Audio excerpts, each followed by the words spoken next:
Hello everyone! Welcome to Literature Revision with Mr. Johnston. Today, we're going to be analysing Chapter 4, Hyde Murders Carew. This video will answer the following questions. Why does Hyde murder Carew? Why does Stevenson compare Hyde to an ape? And how does this extract reflect society's anxieties at the end of the 19th century? Before we begin, you may be interested in downloading my free resource for this extract. Click a link in the description box below this video to download this document for free. It comes complete with writing tables for taking notes, short writing tasks, and exemplar paragraphs. And now, let's summarise our extract. Chapter 4 begins one night, when a maid looks out her window. She looks out upon a beautiful view of London. She then sees an elderly gentleman, called Sir Danvers Carew, walking down the road.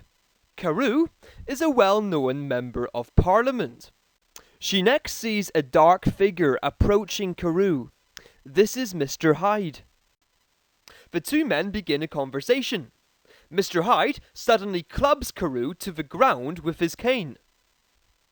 Hyde then stamps and beats Carew to death. The maid faints, having watched these horrific sights. If you would like to skip the reading of this extract, jump to 4 minutes 48 seconds. Nearly a year later, in the month of October 18, London was startled by a crime of singular ferocity, and rendered all the more notable by the high position of the victim. The details were few and startling. A maidservant living alone in a house not far from the river had gone upstairs to bed about 11. Although a fog rolled over the city in the small hours, the early part of the night was cloudless, and the lane, which the maid's window overlooked, was brilliantly lit by the full moon.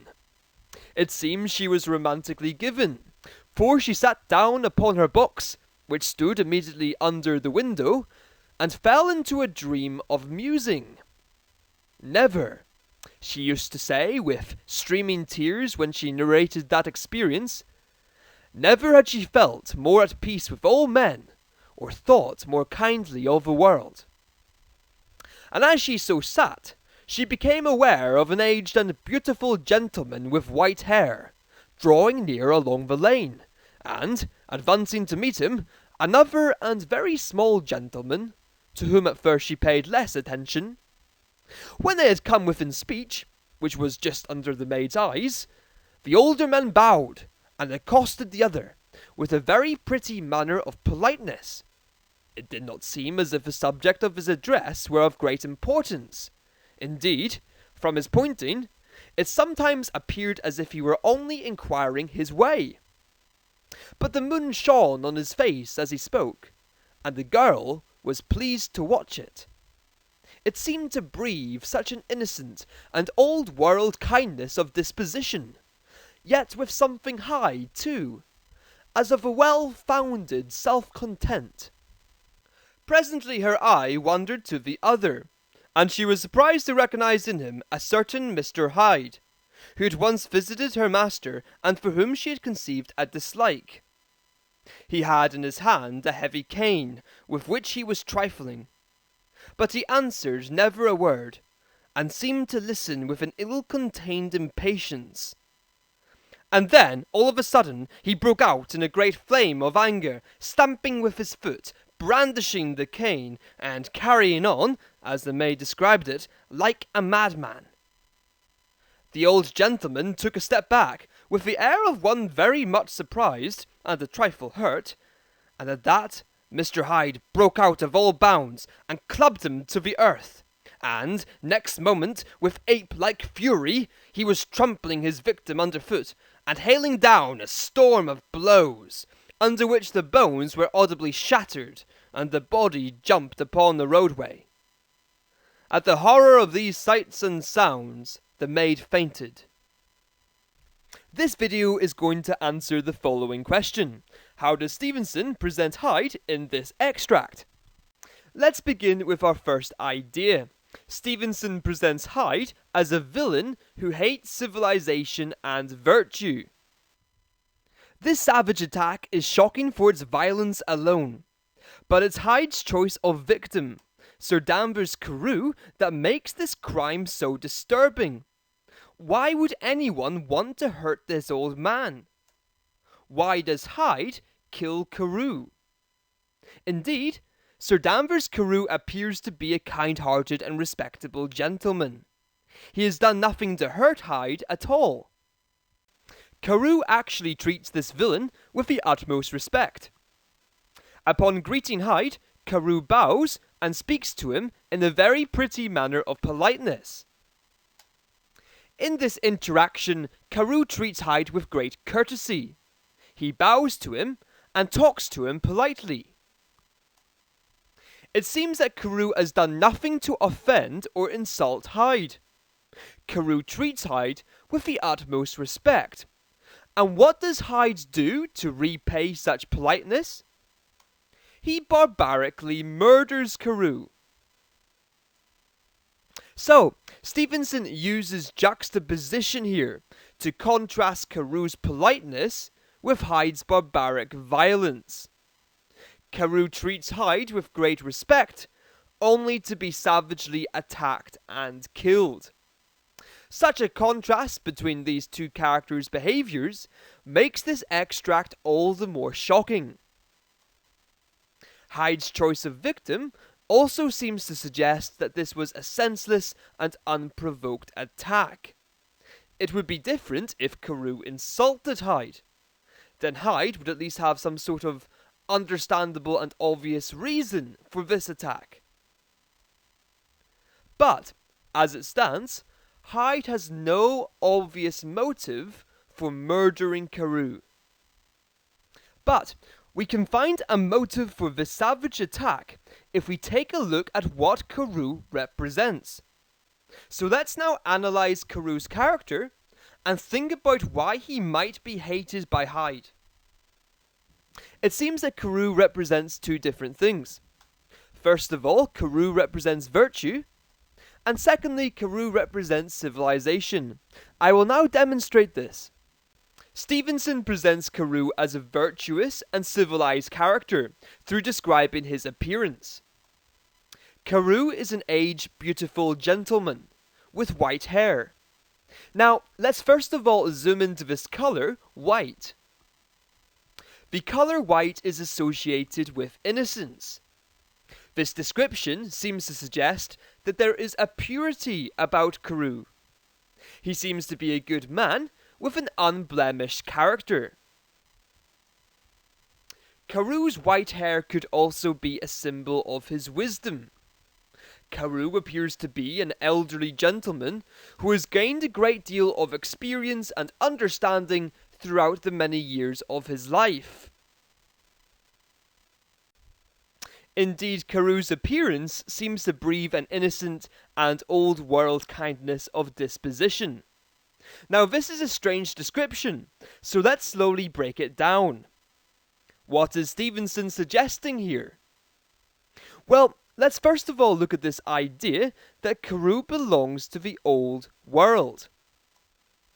By claiming that Carew belongs to the old world, Stevenson is suggesting that this gentleman is somewhat traditional.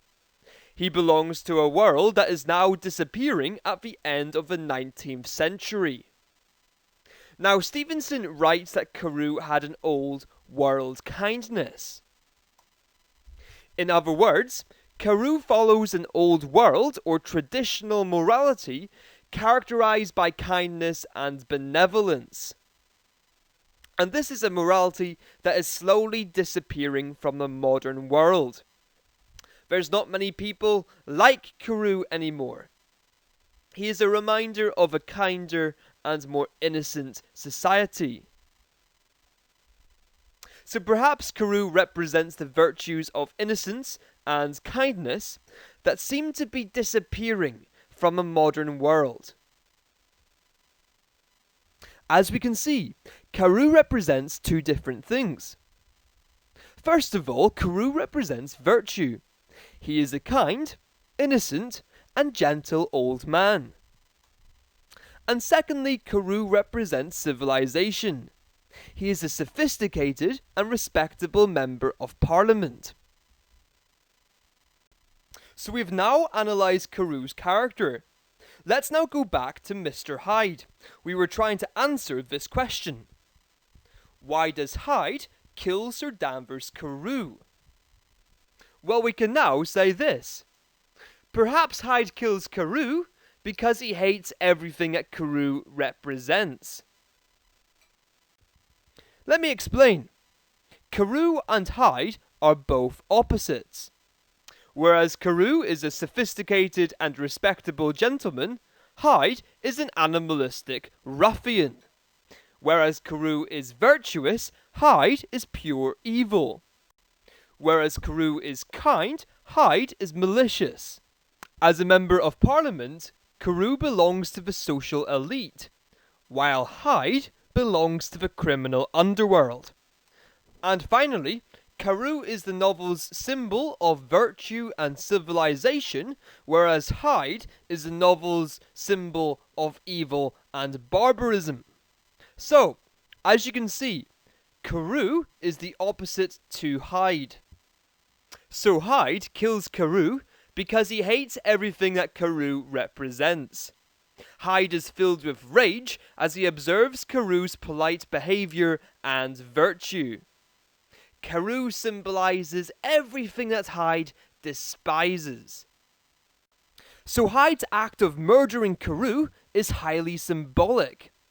Through murdering Carew, Hyde is assaulting the civilization and virtues that this gentleman represents. And that brings us to the end of our first idea. Stevenson presents Hyde as a villain who hates civilization and virtue. Let's now go on to our second idea. Stevenson presents Hyde as a violent character. Halfway through the conversation, Hyde suddenly attacks Carew in a great flame of anger. Now, this description is not to be taken literally. Hyde does not actually burst into flames at this moment. Instead, Stevenson is using metaphorical language here, comparing Hyde's sudden attack to fire. So what is Stevenson demonstrating about Hyde's attack through this metaphor? Well, firstly, on the most basic level, this metaphor demonstrates how dangerous Hyde is, because, as we know, fire is also a dangerous and destructive force. But we can also analyse this metaphor in a number of other levels. This metaphor also reflects Hyde's power. Fire is a very powerful force that can burn down tall buildings and destroy whole landscapes. Stevenson is using this metaphor to convey Hyde's physical power. Next, this metaphor reflects Hyde's volatile nature. Now, if something is volatile, it is unpredictable and can quickly become dangerous. And we all know that fire is volatile and unpredictable.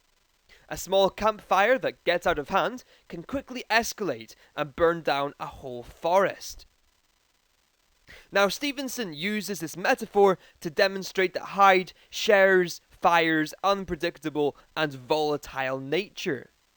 He is having a civilized conversation with Carew, and then suddenly he leaps up like a great flame of anger and attacks this gentleman. And finally, this metaphor reflects how rapidly Hyde destroys Carew's body. Fire can also rapidly destroy landscapes and buildings. So this metaphor reflects the speed with which Hyde ravages Carew and destroys his victim.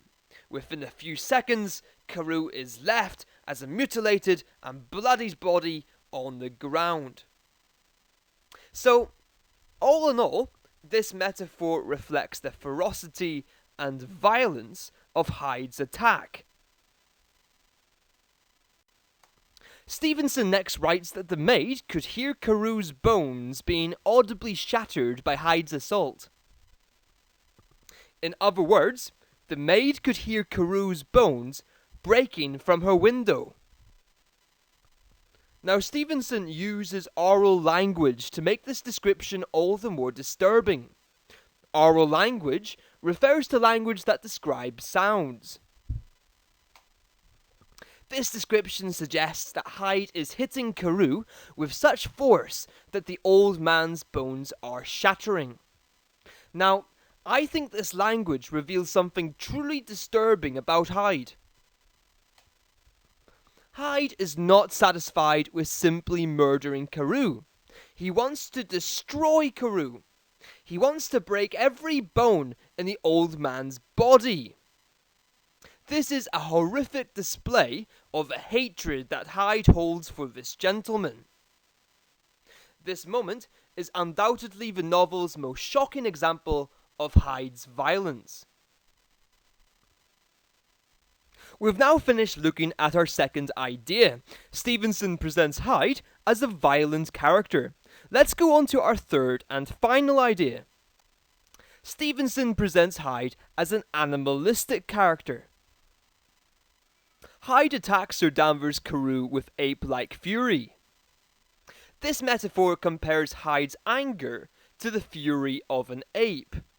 So let's now think about this metaphor. Why has Stevenson chosen to compare Hyde to an ape? Well, once again, this metaphor reflects Hyde's physical strength, since apes are known for being incredibly strong creatures. This metaphor also conveys Hyde's agility. Hyde seems to share an ape's athleticism and ability to move quickly. So once again, Stevenson is using metaphorical language to convey the speed and ferocity of Hyde's attack. But we can also interpret this metaphor in a deeper way. Perhaps Stevenson is giving us an insight into Hyde's nature. By comparing Hyde to an ape, Stevenson is suggesting that Hyde possesses many of the characteristics of this creature. In a sense, Hyde is more like an ape than a human being. Stevenson also may be referencing Darwin's theory of evolution here. This theory demonstrated that man has evolved from ape-like ancestors. So by comparing Hyde to an ape, Stevenson may be suggesting that this brute is less evolved than the rest of humanity. He is more like an animal than a human. Now, through this description, Stevenson is very much playing upon the anxieties of his readers. At the end of the 19th century, many social scientists expressed fears about degeneration. Degeneration was a concern that the evolutionary process could be reversed, and society subsequently decline. So if you take a look at the diagram on the right, you will see this process. It looks like evolution in reverse. The figure on the left-hand side of the diagram looks like a fully evolved human being. And, as you can see, as time goes on, the forms in the diagram become less and less human and more like an ape. The evolutionary process has been reversed. This is what we call degeneration. Now, the idea that degeneration could take place across society was a great fear of thinkers in the 19th century, and Hyde's character very much embodies this anxiety. In some ways, this novel has its own form of degeneration. Dr. Jekyll's story exemplifies this process. Jekyll is a civilized, modern man who is increasingly controlled by the ape-like Hyde. This novel is arguably about civilized man being defeated by his primitive origins. We've now finished looking at our third and final idea. Stevenson presents Hyde as an animalistic character. Let's read through our three main ideas of this video one last time. Number 1, Stevenson presents Hyde as a villain who hates civilization and virtue. Number 2, Stevenson presents Hyde as a violent character. And number 3, Stevenson presents Hyde as an animalistic character. And now on to our final thoughts about this extract. Now let's have a think about what makes this extract so powerful. I would suggest that this extract cleverly plays upon the anxieties of Stevenson's readers. Stevenson wrote this novel in 1886, towards the end of the 19th century. Now, literature in this period is known for its pessimism about the future. The 19th century had witnessed significant scientific and social transformations, and, as thinkers looked towards the next uncertain century, they worried about the sort of world that was developing. Looking ahead, many writers despaired for the future of mankind and society. In particular, there was a fear of social decline and an eventual collapse of civilization. This chapter reflects such anxieties. Hyde's barbaric murder of Carew represents a triumph of the forces of barbarism and violence against civilization and virtue. And that brings us to the end of this video. If you enjoyed this, please like and subscribe. You can also see a playlist of my different Jekyll and Hyde videos on this page. I will be releasing more videos across the coming weeks and months, but for now, all the best.